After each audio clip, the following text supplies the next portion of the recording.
Hello friends! You're back here with me, Jen the Taxidermy Witch, and we are talking all about pine cone, pine wood, pine nuts, pine sap, pine essential oil in magic and witchcraft. And of course you can connect that to your hoodoo workings as well. Any magical workings really we can connect this to. So, there may be two parts to this video. I'm saying that now. Please check and listen to the end to make sure you've got everything, because I found it in 1, 2, 3, 4, 5, 6, 7, 8, 9 books we'll be reading through. I've gone through and sorted out all the chapters. That took me quite some time. So let's get right in. And I want to read an intro to you guys from Earth Power by Scott Cunningham, okay? The intro I'm going to read to you, I think you'll understand why I'm reading it as soon as I get into it. So let's get started. On page 85, the start of chapter 10, which is tree magic. Trees have, from time immemorial, been closely associated with magic. These stout members of the vegetable kingdom may stand for as long as 1,000 years. The redwoods in California are amazing. And the tower far above our mortal heads. As such, they are symbols and keepers of illuminated power, longevity, and timelessness. An untouched forest, studded with trees of all ages, sizes, and types, is more than a mysterious magical place. It is one of the energy reservoirs of nature. Within its boundaries stand ancient and new centennials, guardians of the universal force that has manifested on the earth in vegetable form. As such, a forest is an excellent spot for a magical working of any kind. Not only tree magic, but any tree anywhere in the world can be used for the spells and techniques discussed here. Since each type of tree has its own particular powers, these will be outlined after the actual techniques and are presented. Bear in mind that tree magic needn't be limited to these tree types, but every tree has its own inherent powers that vary from tree to tree. Experiment. Now, I'm not going to read this whole chapter, obviously, because we have so much to get through. If you would like a video on just this chapter of tree magic, leave a comment below. It would take me no time at all to read this chapter to you guys, okay? However, I just thought that was a beautiful intro and just giving us a feel for what trees are. Because did all of us know that pine nuts came from a pine tree? You know, I don't know if everybody knew that. I was questioning on it earlier. I'm like, I know, it sounds like it would, but you know, you just don't know until you're sure, right? Okay, so talks about pine again in this book on page 91, and it says pine under the magical powers of trees. It says pine is purification, health, fortune, prosperity, and fertility. Okay, that's what we've got here from Scott Cunningham's Earth Power. Next, in Magical Household by Scott Cunningham and David Harrington, a collab book. We found it quite a few times. Now, in the index it says that it is listed as pine wood on 12 and 25. Then it says it's listed as 11 and 84. I couldn't find it on either of those pages, but I did find it on 133, 134, 136, and 165. So let's fog right into that. And on page 12 it says pine brings money into the home when it is burned. Alright. Now on page 25 under furnishings, the chapter of furnishings, it says the woods have their own magical powers and influences, and your chairs, couches, desks, and stools, in fact, all your wooden furniture contain the energies of the woods from which they are made. Ebony, for example, is a wood of magical power and protection. Furniture made from it is ideal for rooms in which magic is frequently performed. Following, and then they give you a list of all the woods. So pine has money, exorcism, and healing properties when it is made into furniture. I have a close friend of mine And he's making furniture for his witchcraft room right now because he's like, I don't want to waste money on it, and it would cost the same to just build it. I'm like, yes, that is so cool that, you know, you're building the furniture with the intention of your magical workings. Wow. All right. So, and if you could fall on some ebony, oh yeah. All right. So then in chapter 16, the magical year, it talks about Yule, which we just got through, right? But did you know that the trees of Yule were either fir or pine? Pretty cool. Next, it talks about it again on the following page. Still talking, no, maybe we're on, let's see. Still talking about Yule. It says, if you don't have a fireplace, you can make a Yule candle. Like if you don't have a fireplace to burn your Yule log in, you can make a Yule candle, which is what I did. I have a fireplace, but it's just a gas fireplace. There's no real actual hearth. Buy the largest, fattest red candle you can find, or better yet, make one. With an ice pick, carve a figure of a blazing sun on the side of the candle, then place it in a holder on a heat-proof tray. Ring its base with holly, pine, mistletoe, cedar, rosemary, bay, juniper, and other evergreen plants. Burn the candle on Yule evening if you want it to burn all night. Place it in a cauldron on a large bowl and a ring on the cauldron itself with the greens. Great ideas. Okay, so then we find it on page 136 under the magical year again, and it says, eating an apple on Yule night ensures good health for the coming year, while a magical cleansing bath shrugs off the past 6 months' worries and troubles. Mix pine, bay, and rosemary, tie them in a cheesecloth, and add them to the tub to soak. There's some things you can do with pine, and that's what we've got out of this book. Next, we are on to my little herbal Bible, which is Scott Cunningham's Green Book, is how I've been referring to it lately. The Green Book and the Red Book, because I feel like perhaps I'm not going to be able to talk one day because I talk so much. So, if I say Encyclopedia of Magical Herbs, it seems so long. Alright, so out of Scott Cunningham's Encyclopedia for Magical Herbs, we see a little picture that I've colored here of the pine tree. And he has at least one half of a page to say about it, so that's good. We'll have some info here. Pine, and its genus and species and everything. Also in this we talk about pine cone, pine needles, pine branches, and pine nut. So Penis, SPP, gender masculine, planet Mars, element air. Deities, Cybele, Cybele, Pan, Venus, Attis, Dionysus, Astarte, Astarte, Astarte, and Slavanus. Powers, healing, fertility, protection, exorcism, money. A lot of magical powers, so we've got a lot to go on there.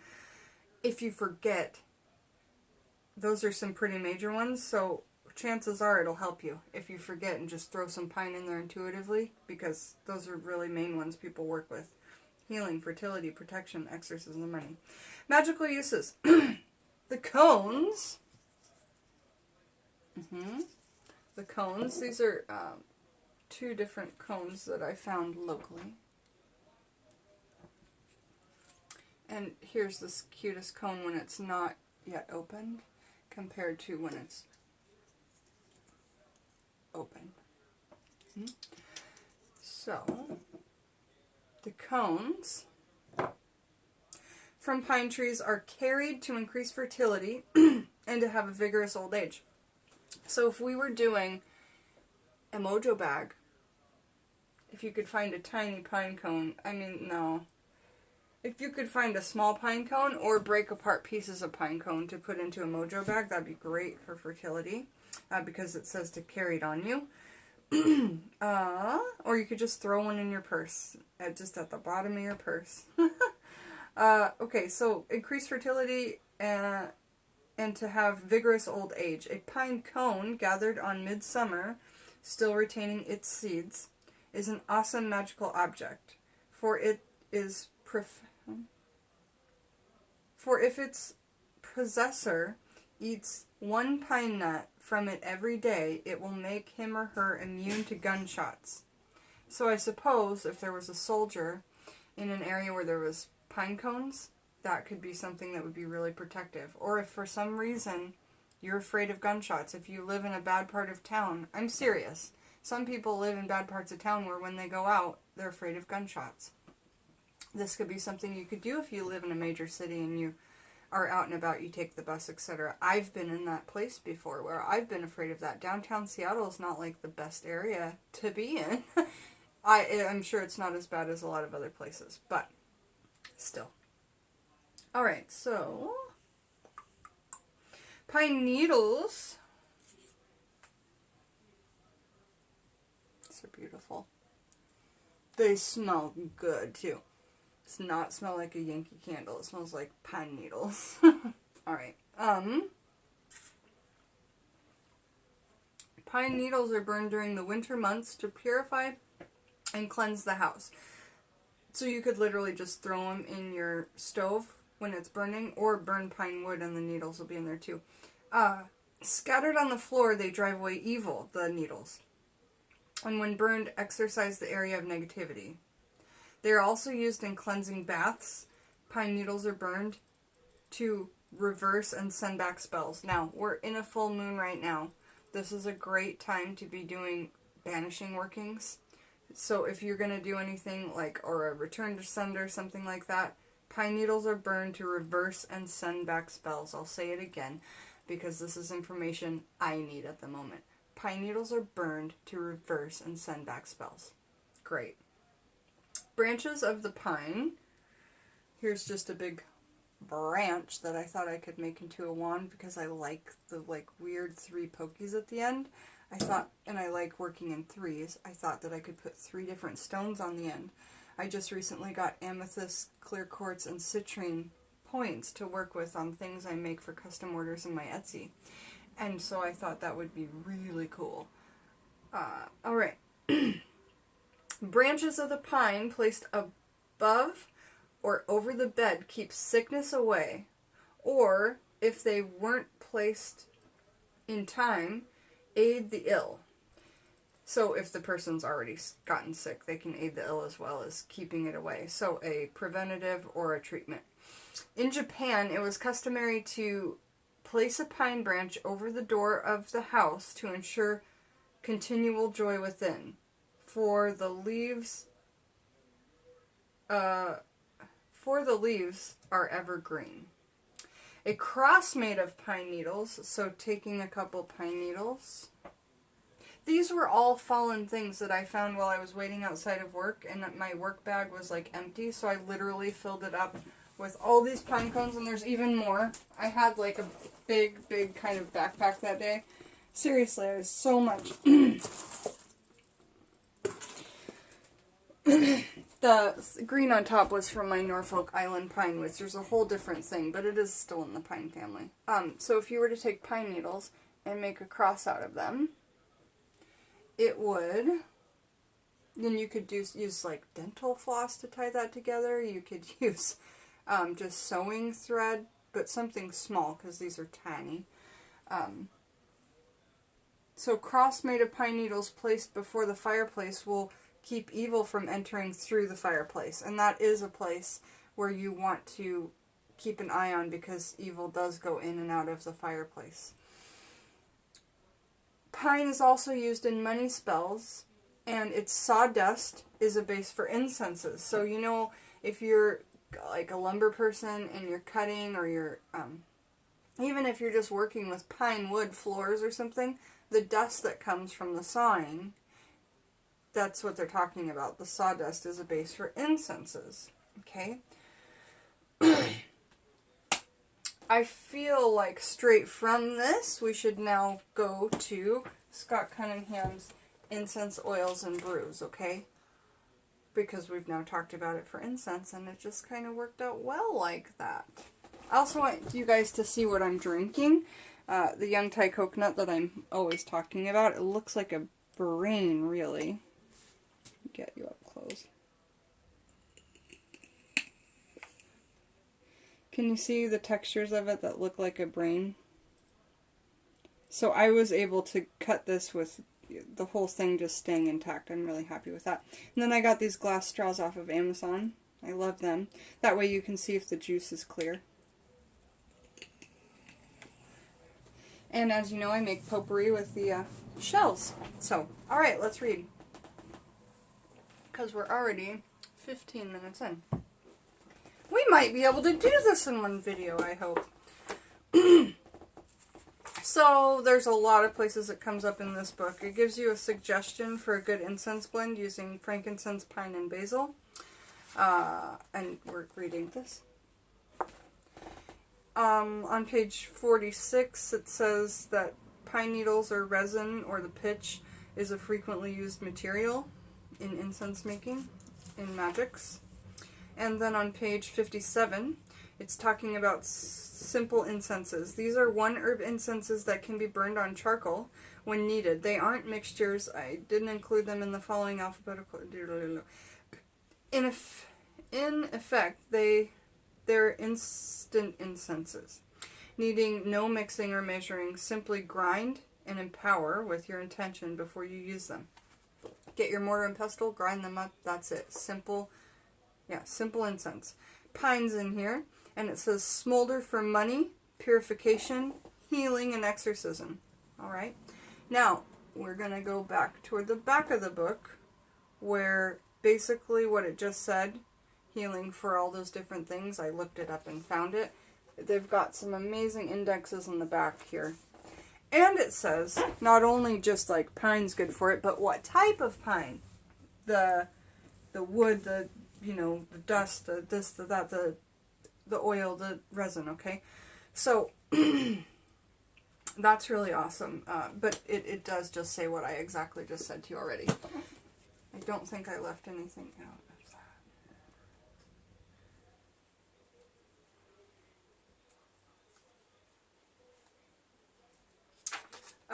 Pine is something that grows furiously up here in the Northwest. It's so great. I want to talk about, I found pine a few areas in this book that I have called The Plant Spirit Familiar. This is a really cool book. They're Green Totems, Teachers and Healers on the Path of the Witch, okay, by Christopher Penczak. So I found it on page 130, and it says pine. And in the chapter we're talking about, what is the chapter talking about? Mastery of the trees.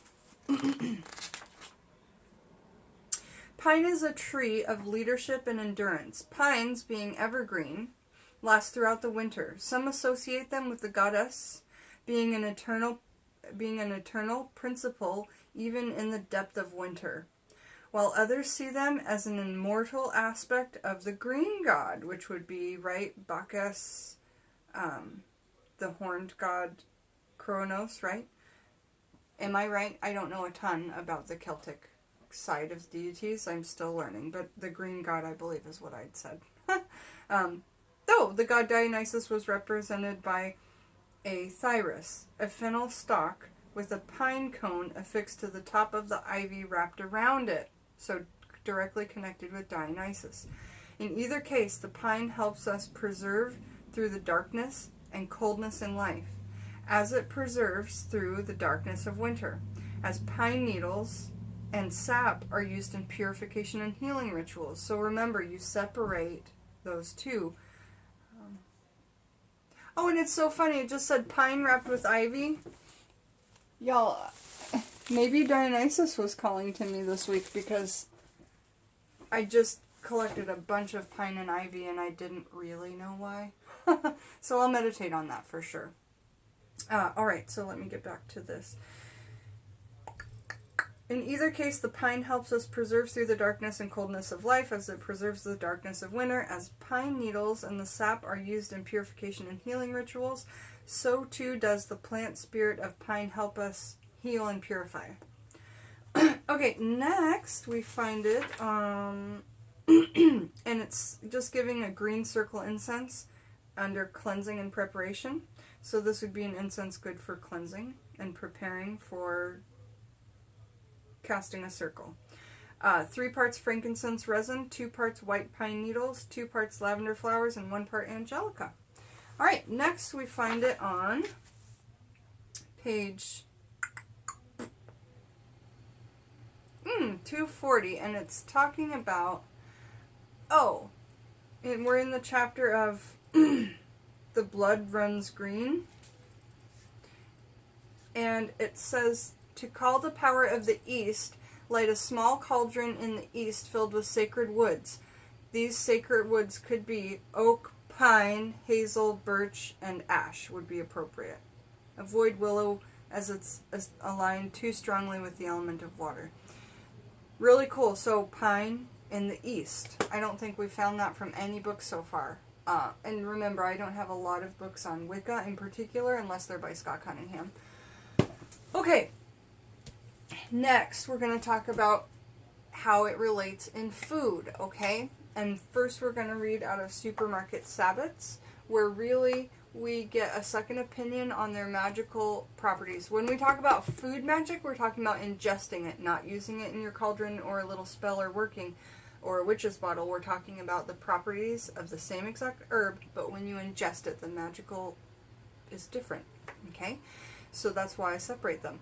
So in Supermarket Sabbaths, this is by Michael Furie, F-U-R-I-E. We go to this book because it has the polarity, which is, I can't find in any other book. And under pine nut, because that's the only part of this that's probably technically edible, unless on a very medicinal level. Pine nut, it says, element is air, planet is Mars, polarity is yang, and the magical uses are fertility, protection, and money when it is ingested. So polarity, yang. That's what I get from this book that I don't get from any other book. Alright. The Red Book. Scotty's Red Book. Wicca in the Kitchen. Okay, Encyclopedia of Wicca in the Kitchen. It does say Wicca, but Scotty was a Wiccan. But he practiced witchcraft. I'm an eclectic witch. And I practice witchcraft. I don't practice Wicca because it's not what I'm doing. It's not what I'm doing. It's not what I do. But I have looked into it and I do adore it. But I like to make my own way and my own things and my own rituals and my own things like that. So that's my path. And I love it. And I'm really glad you guys like it too. Because you're here with me and that's how I know. No, I'm kidding. Alright, so pine nuts popped up on, when we go to the back of the book. In this book there are so many flubs in the index, so I try and help you because there are also pages that I found in here that weren't even in the index. So I'll explain to you what that means. It says pine nuts are on page 171, and they are. 224, yes. 245, yes. 323, no, it wasn't there. 325, yes. 330, no, it wasn't there. But it was on page 327 and 332. So if you have this book, you could just edit that in the back, or I don't know. That's what I would do. But anyway, so first we'll start on page 171, and we will talk about pine nuts in the same kind of fashion that we did out of the green book. But this book adds lore sometimes, which is really cool. Oh yay, there's lore in here. Alright, so pine nut, Pinus spp, Pinus spp, period. That is the name scientifically. Planet Mars, element air, energies, when you ingest it, money, physical strength, and love. Let me just show you what I mean. When you ingest it, it's money, physical strength, and love. When you use it in magic, it's healing, fertility, protection, exorcism, and money. See? Very, very different. Alright, so lore. Pine seeds, or the pine nut, were an important part of the diets of many American Indian tribes, for whom these nuts were a major food source. They were also known and eaten throughout the Mediterranean region. To the Chinese, they symbolize friendship and constancy. Pine nuts are actually naked seeds. It's a seed that's been masquerading as a nut. Just like the Brazil nut? I think so. And I believe the hazelnut, if I'm not wrong. They're all masquerading as nuts, but really they're seeds. Magical uses. Visualize and eat pine nuts for money. Or eat them for physical strength, as the ancient Romans did. So cool. Pine nuts can also be used to promote all forms of love. Cool, so make up some pesto for your loved one. We may have to do a different video on the medicinal aspects that's left. I don't know. We'll see. Power through. So we find it under love foods. We find pine nut under money foods. So again, it's just you find it in the book on the different pages. It's not giving you recipes or telling anything about it. It's just... Alright, so next... we are on to the Herbal Handbook by David Hoffman. I've had this book since I was a young girl. I think 17, 18, 19, something like that. And I've always liked it. So, and I've actually seen a few other witches with it, which I think is really cool. So these are medicinal aspects. These are not magical aspects at all, just medicinals.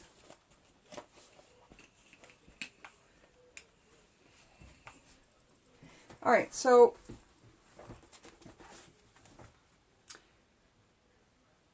it comes up on page 95. Pine, primarily an antiseptic oil. Oh, it's in the chapter of aromatherapy, so we're talking about it as an aromatherapy essential oil, yeah? A pure essential oil. 100%. Okay. So, because there's a huge difference of what you find at the dollar store and what you find, because, you know. Alright. Primarily an antiseptic oil, but helps clear the mind and of benefit in mental fatigue. Whitney and I were just talking about energy levels. I will probably be adding some of these pines into that herbal necklace that I'll be making her. She needs to up her energy level, so we're doing an herbal necklace, and I'm so excited with stones, with a glass vial holding herbs, and hemp, and a little copper wire. I'm really excited. So, if you all need some custom necklaces to raise any of your energies, you just let me know and we'll make something together. Okay, so pine is great for that, and then again in this book it comes up on page, under the Bach flower areas, which then I looked in this book and I couldn't find it. But I'm still trying to get through this book that a lovely, lovely best friend and viewer sent to me. It's written by Edward Bach and it's called Heal Thyself. And Edward Bach is Bach Flower Remedies. What's Bach Flower Remedies? Have you heard of Rescue Remedy? That's what I'm talking about. Okay, so we find pine under the Bach Flower Remedies, and I did a whole video on what Bach Flower Remedies are, okay, and talked about it. So if you want to know more about it, check that out. And pine. There we go. Pine as a flower essence is good for feelings of guilt. They blame themselves for mistakes of others and feel unworthy. Okay, so if you're an empath, sometimes that can be a really thing that is hard for empathetic people to not feel. Perhaps pine could help with that feeling of empathy there. Perhaps not, but that's what my intuitions tell me, and they don't usually treat me wrong. Steer me wrong, whatever. Okay, so next we're reading out of one of my newer books, which was donated to the channel by my mother, Peggy. It is Medicinal Plants of the Pacific West, and I found pine on page 303. Pinus. Distribution, what can I say? Wherever there are forest, parts used pitch, and wherever distribution. What can I say? Wherever there are forests, there is pine. Parts used, pitch and dried needles. This is again for medicinal. Preparation. Pitch or resin in a salve. Method B, the tea, standard infusion, 2 to 4 fluid ounces, up to 3 times a day, but not more than several days. Herb uses. The salve is used as a stimulating dressing for splinters, foreign body responses, and superficial, meaning close to the surface, pus-forming infections. Ugh. A piece of the resin can be chewed as a simple expectorant. I was just thinking, could you chew it for dental issues? And the tea, a piece of resin can be chewed as a simple expectorant. An expectorant is something that clears up your nose, I believe. But if I'm wrong, let me know in the comments. My medical terminology is floating away slowly with not doing massage anymore as a main job. And the tea is a pleasant diuretic and expectorant. A diuretic is something that makes you pee. Although extended use can irritate weak kidneys. New growth spring needles, shorter, juicier, and lighter colored, are a good source of vitamin C. So not these ones that are brittle, but the smaller, shorter, fresher ones that are less crisp. Those are good for a source of vitamin C and completely edible. References: Foster, Moore, Mountain, Willard. Okay, so we got something out of there. I couldn't find it in the main thing. I was like, what? Where is it? I'm just going to look really quick because that was our last book and we've got like 2 seconds. Well, we've only got 2 seconds. Thanks for joining me, Jen the Taxidermy Witch, while we talked about pine. I was going to open this pine cone and see what was inside. I don't think we have time. If the video cuts off, yay, it was just in. Anyway, get in there and get you some pine cones. They're one of the easiest things to forage almost anywhere you are. Have a beautiful day, and thanks for joining me, Jen the Taxidermy Witch. Bye-bye.